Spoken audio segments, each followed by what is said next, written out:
D'après un rapport de la Banque interaméricaine de développement, les pays d'Amérique latine et des Caraïbes ont atteint un niveau d'endettement préoccupant et doivent agir rapidement afin de ramener leur ratio à des niveaux plus acceptables.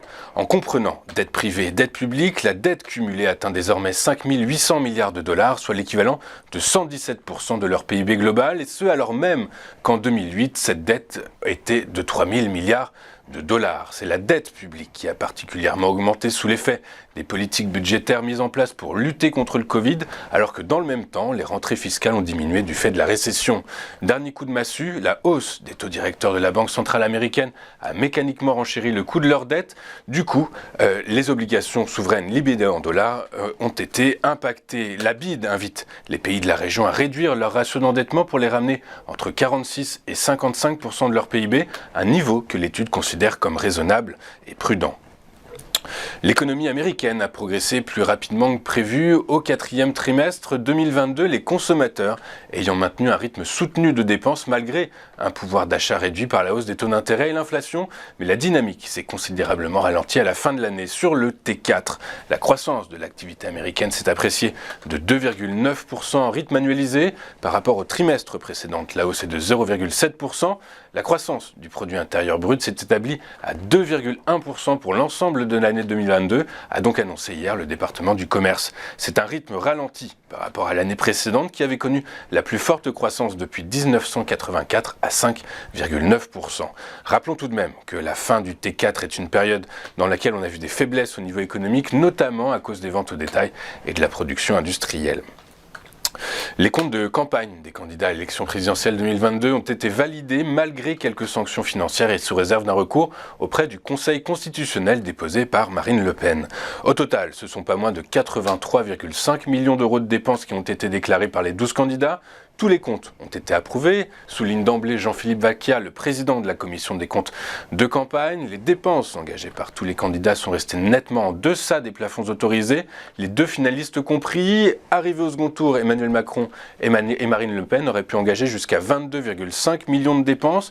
Ils s'en sont tenus à 7,7 millions pour le premier et à 11,5 millions pour la seconde. Enfin, au rayon des publications d'entreprises, c'est LVMH qui a été scruté à la loupe hier et le moins que l'on puisse dire, c'est que le géant du luxe a publié des résultats stratosphériques. En effet, LVMH a dépassé les attentes en T4 en publiant hier en après-bourse une hausse de 9% de son chiffre d'affaires sur la période à 22,7 milliards d'euros. Les consommateurs en Europe et aux États-Unis ont peu regardé à la dépense pendant la période cruciale des fêtes de fin d'année, ce qui a permis de compenser les perturbations liées au coronavirus en Chine. Quant aux guidances, elles sont vivifiantes puisque le groupe considère que l'exercice 2023 pourrait être excellent.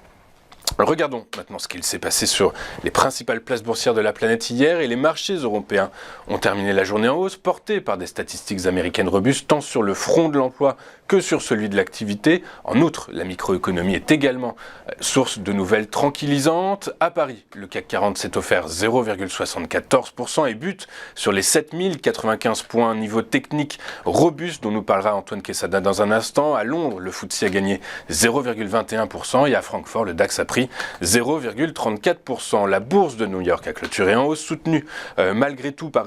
la bourse de New York a clôturé en hausse dans une séance volatile, les investisseurs ayant dû intégrer et modéliser la publication d'indicateurs économiques et un panel de résultats d'entreprises plutôt mitigés. En conséquence, le Dow Jones a pris 0,61% à 33 949 points, le S&P a gagné 1,10% à 4060 points et le Nasdaq Composite a avancé lui de 1,76% à 11 512 points. En Asie ce matin, dans le sillage de Wall Street, Tokyo a fini en hausse de 0,07% à 27 382 points, le Nikkei évidemment, et le Topix a lui pris 0,23% à 1982 points. À Paris, seuls les services aux consommateurs et les télécoms ont fini en repli avec des baisses respectives de 1,56% et 0,44%. Parmi les principaux mouvements haussiers, nous retiendrons celui de la tech qui s'est offert un gain de 2,51%, des biens de consommation qui ont bondi de 1,28% et des financières qui ont gagné 1,04%.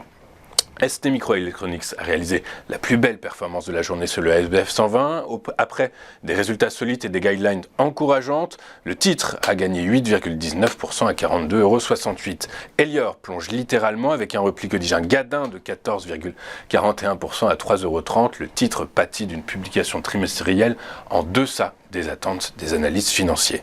Sur le marché des changes, après la publication des statistiques macroéconomiques, le rendement des taux souverains US à 10 ans a pris 5 points de base à 3,5039%. Le Bund allemand a lui clôturé en hausse de 2,215%. Sur le marché de l'or noir, les cours de pétrole ont été boostés par la publication de la première estimation de la croissance du PIB américain au T4, plutôt encourageante pour la demande. Le baril de Brent de la mer du Nord pour livraison à mars a pris 1,56% à 87,47 $. Son équivalent américain, le baril de WTI pour livraison le même mois, est monté aussi de 1,07% à 81 et 1 cent. Sans fin, sur le marché des monnaies virtuelles, le Bitcoin a peu réagi à la publication de données sur l'activité américaine.